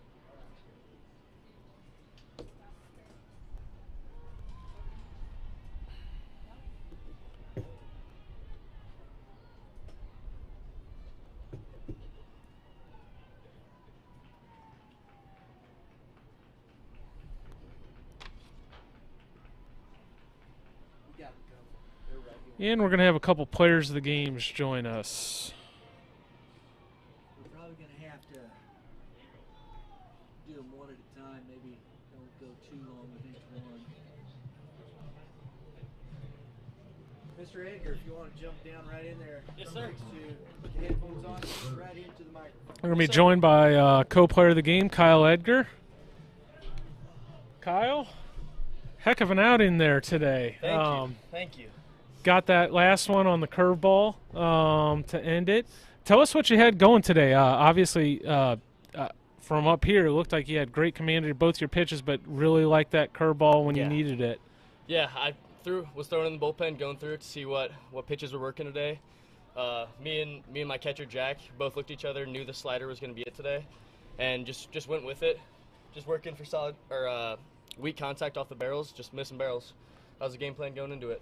Yeah, and did a great job with it. Something I really appreciated from sitting up here. It felt like the game was flying, and a big part of that was you and your tempo and your pace on the mound. You like to get it and go, huh? Yes, sir. I like to work fast. Yeah, I could tell. And you don't mess around either. You're out there. Looked like your mindset is you're going to challenge hitters, and challenging hitters can be with the fastball or your breaking ball, huh? Yes, sir. That a boy. Well, tell us a little bit about yourself. Who do you pitch for? Who do you play for in the summertime? My summer team is the Gators Baseball Academy. I'm currently on the 16s team with them. getting prepared for a great summer with them. Yeah, absolutely. Strong program, and look forward to following you. You guys are having a great season, a really good, strong season. You guys got a couple weeks left as you guys get ready for postseason. Tell us about, what are your guys' thoughts as you guys prepare for the last couple weeks here? You guys feel like you guys are in pretty good position to make a run at this thing? We think we have a great team, and we think we're going to go far. Yeah, I like it, and had an opportunity to talk to your sophomore catcher here, get him back from concussion protocol, and another boost to that lineup, right? Yeah, he's a big bat. He was hot when he got out there, and when he gets back, he'll jump right back in and make a difference like he always does. More danger. Nice. Well, good job today on the mound. Enjoyed watching you pitch, and look forward to following you over the next couple of weeks. And thank you. Good luck in the postseason. Yeah, thank you. Good job today, buddy. Thank you for coming. Yeah, absolutely, Kyle. Have a good night. Kyle Edgar, and now we are going to be joined by the offensive player of the game. Yeah, he's coming. Mr. Chase Beatty. He's coming over. We're gonna who get him is here. Signing autographs and having to beat the girls back, and it's tough being the senior star. It's brutal, isn't it? Brutal, but that's the thing I like about this young man that just sat down here. I love it. Articulate, knew what he was doing. I love the fact that him and his catcher talking. They knew what they wanted to get done. Yeah, you could talk. This is my first time meeting Kyle. You could tell he has a little edge and confidence in a very respectful, polite young man. But you could tell he had some confidence about him, and I like that, and he pitched like it too. Right? It translated to the mound. Absolutely. And, if you're a college coach sitting there, you're looking at that, you're talking to that young man, that's the guy you want, right? Absolutely, yeah. So I'm going to go check and see here. He should be rolling around the corner here real quick. Just a second.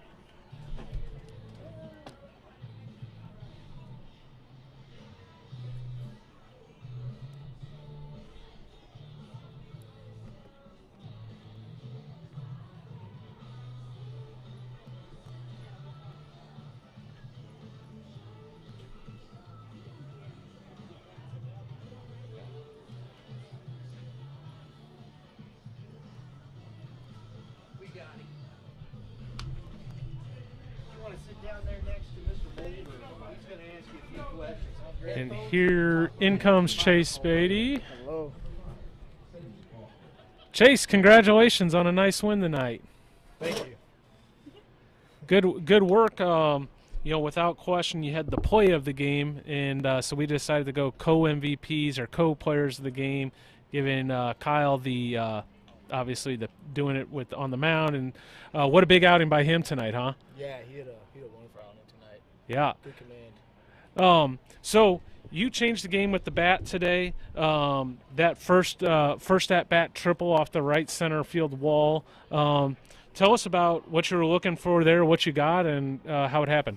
Well, I had 2 strikes right then, so I was looking to drive on the right side, and I was honestly looking slider, but he threw me fastball, so I just tried to put a barrel on it. And you certainly did, and when you did it, I said that's a D1 bat, because you drove that ball on a line off the right center field wall. And this is, we're at Lindenwood University. This is a generous, I would call this a pitcher's park. Big gaps and whatnot, and you had no problem knocking that right field wall pretty hard. So it was a good swing. And then the other impressive at bat was your double down the left field line, and that was one I'm sure it might not be your hardest hit ball or not, but it looked like you were a little bit fooled there and still were strong enough to put a double down the left field line. Am I right on that? Yeah, you're right. I've been working on that a lot, actually, just trying to disadvantage counts, just trying to put a barrel in and get it over. And I think that's a sign of a really mature and good hitter, because you're not always going to be on time or perfectly synced up on every swing. And right there, whether you're out in front or whatnot, you still had the strength to power that ball down the left field line. So that, in my opinion, that was a heck of an at bat there. And Thank you. You also did it defensively. You had little Ozzie Smith in you with the dive and bounced right back up and firing it across the infield. Now, I know you are a senior and you're signed with St. Louis University. Talk to us a little bit about that. Are you excited to move on and I'm super excited. represent your hometown Division I program? Mm-hmm. What are some of your parts of the game that you're looking for? What are you trying to do to improve to take it to that next level when you get to college? I think swinging at pitches in the zone and just making sure I get the pitch I want every at bat. Good swing decisions, making the right choices. Yeah. Yep. It's you become a lot better hitter when you swing at pitches to hit, right? Yep. Okay, atta boy. Well, we're winding the season down. We got a couple weeks left. Talk to us about how you feel about your team's chances as you guys head into districts and playoffs. I love our chances right now. We're getting hot at the plate. Our pitchers are showing great command, great outings every week, and we're starting to put up a lot of runs. You guys look like you play steady defense, and you guys got a dangerous lineup. So I like your chances, and best of luck down the stretch, and look forward to following you guys in the postseason. And good luck to you at St. Louis University as well. Thank you.